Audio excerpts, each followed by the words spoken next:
Jamuna rail সেতুর পশ্চিম প্রান্ত সিরাজগঞ্জ অংশ থেকে যুক্ত হচ্ছেন সহকর্মী রিফাত রহমান। রিফাত, উদ্বোধনের পর শুরু থেকে ডাবল লাইনে ট্রেন চলবে কিনা আর এ কারণে রেলের টিকিটের মূল্য কোনো পরিবর্তন আসবে কিনা আমাদেরকে জানাবেন।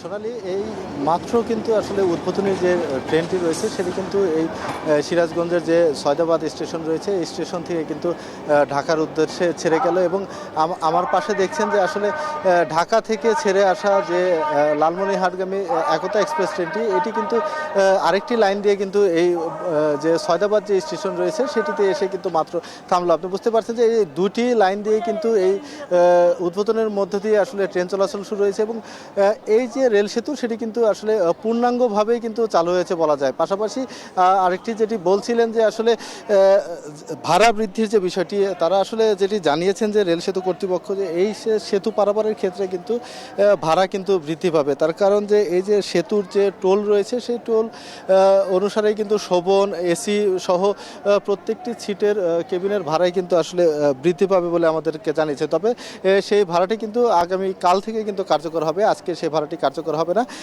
সেক্ষেত্রে এই অঞ্চলের যারা যাত্রীরা রয়েছেন তাদেরকে সুবিধা নিতে হলে কিছুটা কিন্তু তাদেরকে মাশুল গুনতে হবে। তবে এই যে উত্তরবঙ্গের মানুষের দীর্ঘ প্রতীক্ষার যে একটি ফল, আসলে এই রেল সেতুটি আসলে উদ্বোধনের মাধ্যমে এই অঞ্চলের যোগাযোগে যেমন সমৃদ্ধি আসবে, পাশাপাশি এই যে শিল্পায়ন, ব্যবসা বাণিজ্য সব দিক থেকেই কিন্তু আসলে উত্তরের মানুষ এই সুফলটি পাবে। তার কারণ যে এটি কৃষিপ্রধান এলাকা, এই অঞ্চলে শিল্পায়নের একটি সম্ভাবনা তৈরি হয়েছে। পাশাপাশি যেহেতু এটি সার্ক বিমস্টেক করিডোরের সাথে যুক্ত হবে, পাশাপাশি ট্রান্স এশিয়ান রেলপথের কিন্তু একটি গুরুত্বপূর্ণ অংশ হচ্ছে। সে কারণে আসলে পণ্য পরিবহনের মধ্যে দিয়ে এই যে পার্শ্ববর্তী দেশগুলোর সাথে এটি রেলের যে যোগাযোগ এবং রেলে পণ্য পরিবহনের যে সক্ষমতা সেটি কিন্তু এই রেল সেতুটি উদ্বোধনের মধ্যে দিয়ে সেই পথটি সুগম হচ্ছে। পাশাপাশি এই যে অভ্যন্তরীণ রেল যোগাযোগ সেই ক্ষেত্রেও কিন্তু আসলে নতুন দ্বার উন্মোচিত হয়েছে। তার কারণ যে সেতুর আগের যে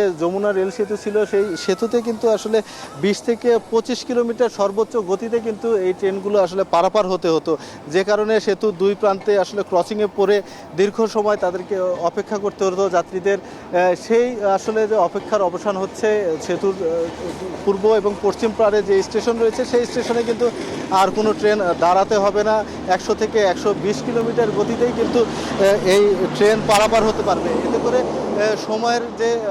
সময়ের যে অপচয় হতো সেটি অপচয় রোধ হবে, পাশাপাশি যে যাত্রী ভোগান্তি হতো সেটি কিন্তু দূর হবে। তো সোনালী, সিরাজগঞ্জের এই সয়দাবাদ স্টেশন থেকে এই ছিল আমার কাছে সবশেষ।